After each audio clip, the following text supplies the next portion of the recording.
ഹരി ഓം. ദശകം 45, ശ്ലോകം 7. ഹലധരസഹിതസ്ത്വം യത്ര യത്രോപയാതോ വിവശപതിതനേത്രാസ്തത്ര തത്രൈവ ഗോപ്യഃ വിഗളിതഗൃഹകൃത്യാ വിസ്മൃതാപത്യഭൃത്യാ മുരഹര മുഹുരത്യന്താകുലാ നിത്യമാസൻ. പദച്ഛേദം നോക്കാം. ഹലധര സഹിതഃ പ്ലസ് ത്വം. ഹലധര സഹിതസ്ത്വം. സഹിതഃ പ്ലസ് ത്വം സഹിതസ്ത്വം. ഹലധര സഹിതസ്ത്വം യത്ര യത്ര ഉപയാതഃ. യത്ര യത്ര പ്ലസ് ഉപയാതഃ യത്രോപയാതോ. ഹലധര സഹിതസ്ത്വം യത്ര യത്രോപയാതോ വിവശ പതിത നേത്രാഃ പ്ലസ് തത്ര. വിവശ പതിത നേത്രാസ്തത്ര. വിവശ പതിത നേത്രാസ്തത്ര. വിവശ പതിത നേത്രാഃ പ്ലസ് തത്ര. വിവശ പതിത നേത്രാസ്തത്ര. തത്ര പ്ലസ് ഏവ തത്രൈവ. തത്ര പ്ലസ് ഏവ തത്രൈവ ഗോപ്യഃ. വിവശ പതിത നേത്രാസ്തത്ര തത്രൈവ ഗോപ്യഃ. വിഗളിത ഗൃഹകൃത്യാഃ. വിഗളിത ഗൃഹകൃത്യാ. വിഗളിത ഗൃഹകൃത്യാ.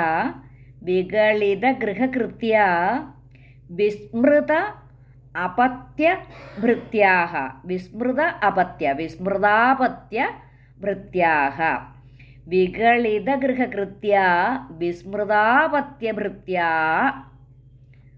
മുരഹര മുഹുഹു അത്യന്ത ആകുലാഃ. മുരഹര അത് സംബോധന. മുഹുഹു അത്യന്ത. മുഹുഹു പ്ലസ് അത്യന്ത മുഹുരത്യന്ത. മുഹുരത്യന്ത. മുഹുഹു പ്ലസ് അത്യന്ത മുഹുരത്യന്ത. ആകുലാഃ മുഹുരത്യന്താകുലാ നിത്യം ആസൻ. നിത്യം പ്ലസ് ആസൻ നിത്യമാസൻ. നിത്യമാസൻ. മുരഹര മുഹുരത്യന്താകുലാ നിത്യമാസൻ.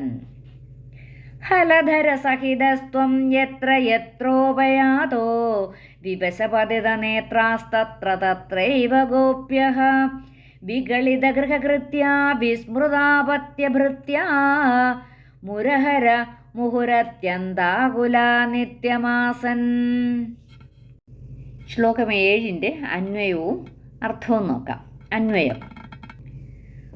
മുരഹര ത്വം ഹലധര സഹിതഃ യത്ര യത്ര ഉപയാതഃ തത്ര തത്ര ഏവ വിവശപതിത നേത്രാഃ ഗോപ്യഃ വിഗളിത ഗൃഹകൃത്യാഃ വിസ്മൃതാപത്യഭൃത്യാഃ നിത്യം മുഹുഹു അത്യന്താകുലാഃ ആസൻ. മുരഹര സംബോധന.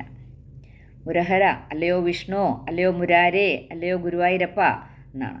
അല്ലയോ ഗുരുവായൂരപ്പ, അല്ലയോ മുരാരേ, ത്വം അവിടുന്ന് ഹലധരസഹിതഃ. ഹലധരസഹിതഃ ഹലായുധനും എന്ന് വെച്ചാൽ ബലരാമനും ഒത്ത്. അപ്പോൾ ഹലം എന്ന് പറഞ്ഞാൽ എന്താണ്? കലപ്പ. അപ്പോൾ ആ കലപ്പ ആയുധമായുള്ളവൻ, അതാണ് ഹലധര സഹിതഃ. സഹിതഃ എന്ന് പറഞ്ഞാൽ ബലരാമനോ കൂടെ ചേർന്ന്.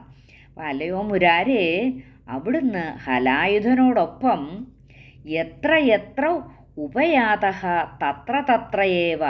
എത്ര എത്ര ഉപയാതഃ എവിടേക്കെല്ലാം ചെന്നണഞ്ഞുവോ, എവിടേക്കെല്ലാം അവർ രണ്ടുപേരും കൂടെ പോയുവോ അവിടേക്കെല്ലാം തന്നെ. അതാണ് തത്ര തത്രയേവ, അവിടേക്കെല്ലാം തന്നെ. അല്ലയോ മുരാരേ, അവിടുന്ന് ബലരാമനോടൊത്ത് എവിടേക്കെല്ലാം ചെന്നണഞ്ഞുവോ അവിടേക്കെല്ലാം തന്നെ. വിവശപതിത നേത്രാഃ ഗോപ്യഃ. വിവശപതിത നേത്രാഃ ആ പാരവശ്യത്തോടെ കണ്ണ് നട്ട ഗോപികമാർ എന്ന് വെച്ചാൽ ആ ഇവരുടെ പുറകെ തന്നെ വീക്ഷിച്ചുകൊണ്ട് ഇവരെവിടോട്ടൊക്കെ നീങ്ങുന്നുവോ എവിടോട്ടൊക്കെ പോകുന്നുവോ അവരുടെ പുറകെ അവരെ വീക്ഷിച്ചുകൊണ്ട് അതിൻ്റെ ആ ഒരു ആനന്ദം അനുഭവിച്ചുകൊണ്ട് ഗോപികമാർ വിഗളിത ഗൃഹകൃത്യാഹ വിസ്മൃതാപത്യഭൃത്യാഹ. വിഗളിത ഗൃഹകൃത്യാഹ, വീട്ടുജോലികൾ. അതാണ് വിഗളിത ഗൃഹകൃത്യാഹ, വീട്ടുജോലികൾ ചെയ്യാതെ വിട്ടവരും. വിസ്മൃതാപത്യഭൃത്യാഹ, മക്കളെയും ഭൃത്യജനങ്ങളെയും ഒക്കെ മറന്നവരുമായിട്ട്. അപ്പം ഇവരെ കാണാനും ഇവരുടെ പുറകെ നടക്കാനും അത് ആസ്വദിക്കാനും ഉള്ള ആ ഒരു തിടുക്കത്തിൽ അവർ പലരും വീട്ടുവേലകൾ മറന്നു പോകുന്നുണ്ട്, മക്കളെയും ഭൃത്യജനങ്ങളെയും ഒക്കെ മറക്കുന്നുണ്ട്. അങ്ങനെ ആയവരായിട്ട് നിത്യം മുഹുഹു, നിത്യം എന്നും, മുഹുഹു വീണ്ടും വീണ്ടും, അടിക്കടി, അത്യന്താകുലാഹ ആസൻ, അത്യന്താകുലാഹ മേൽക്കുമേൽ പരവശകളായി തീർന്നു. അവർക്ക് എന്താ പറയേണ്ടത്, ഒരു അഡിക്ഷൻ പോലെ ആയിത്തീർന്നു. ഇവരെ കാണാതിരിക്കാൻ പറ്റത്തില്ല എന്നുള്ളൊരു അവസ്ഥയായിത്തീർന്നു. ഇവരുടെ കളികൾ കാണാതിരിക്കാം. അപ്പം അതുകൊണ്ട് വീട്ടുജോലികളൊക്കെ ചിലർ നേരത്തെ തീർത്ത് വെക്കും. അപ്പോൾ ചെയ്യാനുള്ളതൊക്കെ ചെയ്തു വെച്ചിട്ട് ഉടനെ നന്ദഗോപരുടെ ഗൃഹത്തിലേക്ക് വന്ന് ഈ കുഞ്ഞുങ്ങളെ കാണാൻ വേണ്ടി വരികയാണ് ചെയ്യുന്നത്.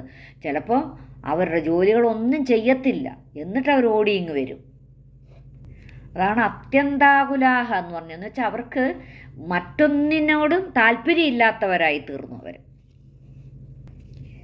അല്ലയോ മുരാരേ, അവിടുന്ന് ആ ബലരാമനോട് ചേർന്ന് എവിടെയെല്ലാം സഞ്ചരിച്ചുവോ അവിടേക്കെല്ലാം ഗോപികമാർ സ്വന്തം കുട്ടികളെയും ജോലിക്കാരെയും മാത്രമല്ല വീട്ടുജോലികൾ കൂടി മറന്നിട്ട് അങ്ങയെ തന്നെ ആ ഒരു അത്ഭുത വിവശങ്ങളായ കണ്ണുകളാൽ നോക്കിക്കൊണ്ട് ദിവസം മുഴുവനും ചെലവഴിച്ചുവല്ലോ. ഹലധരസഹിതസ്ത്വം യത്ര യത്രോപയാതോ വിവശപതിതനേത്രാസ്തത്ര തത്രൈവ ഗോപ്യഃ വിഗളിതഗൃഹകൃത്യാ വിസ്മൃതാപത്യഭൃത്യാ മുരഹര മുഹുരത്യന്താകുലാ നിത്യമാസൻ.